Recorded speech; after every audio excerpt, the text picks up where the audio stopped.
Hello there and welcome along.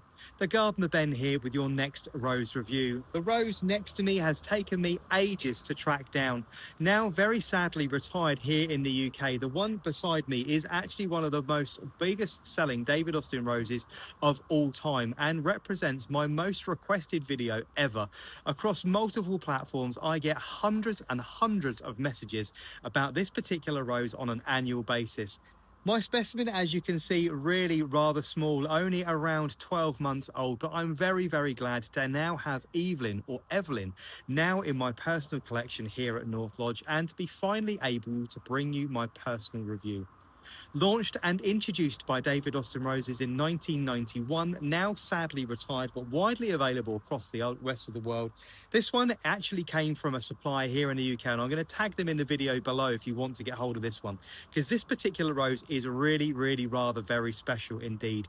Named after the world famous Anglo-Jewish cookery writer Evelyn, this is a beautiful rose, and I'll cut it in just a moment, but let's go through its characteristics for you. Forming a shrub around 4 feet high and around 3 feet wide, it has a habit very similar to that of a hybrid tea. You can see these large disc-like flowers being held upright to the sun on relatively strong and sturdy stems.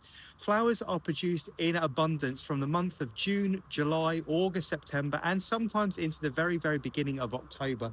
This rose really does remind me of the Lady Gardener and from David Austin Roses in its form and its habit, and also the multitude of colour that comes out of each and individual flower.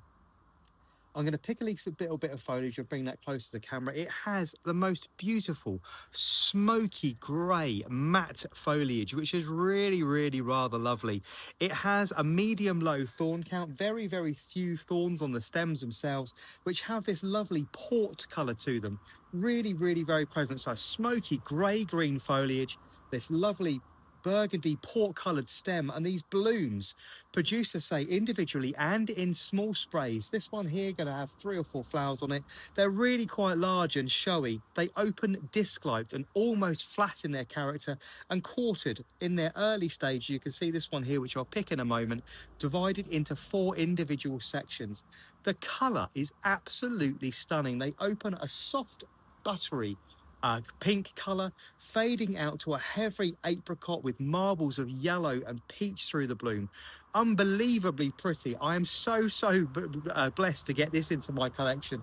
The buds themselves marbled with peach and apricot and yellow. Really interesting. Let's pick this bud and get this close to the camera so you can see it. I say opening completely flat, disc-like in their appearance. That yellow all the way down the back of the flower, really beautiful. I'll move that through so the light can pick it up. Opening a soft pink, moving through into heavy apricots with yellow and peach marbled through it. Those 4 quarters of the bloom displaying very nicely, those inner petals right in the very center, curling around the sexual parts of the flower in the very center. Realistically, it's the fragrance on this one is an absolute knockout. I'm going to take a moment just to enjoy this. I'm going to smell them all because they're lovely. It's rich, it's fruity, it has notes of summer pudding and hybrid tea. It's clean, but also very citrusy in its makeup. It is absolutely stunning. I'm so pleased to finally have this one in the garden. So Evelyn, now discontinued by David Austin Roses, but I will tag the supplier of this particular plant in the blue below, is going to be scoring 8 out of 10 on the fragrance rating. So scoring really high with its very clean, fresh and fruity fragrance. A low to medium thorn count, making it absolutely perfect for bringing into the house and actual cutting if you're lucky enough to get this one in your garden. It's going to be scoring 5 out of 10 for disease resistance. It does have a little bit of a tendency to get a black spot, mold and mildew. It can defoliate if it gets particularly stressed, so one that you really need to make sure you look after. Mulch well, pay close attention to your pruning so you've got that lovely goblet form to the flower, lots of air and ventilation to the plant.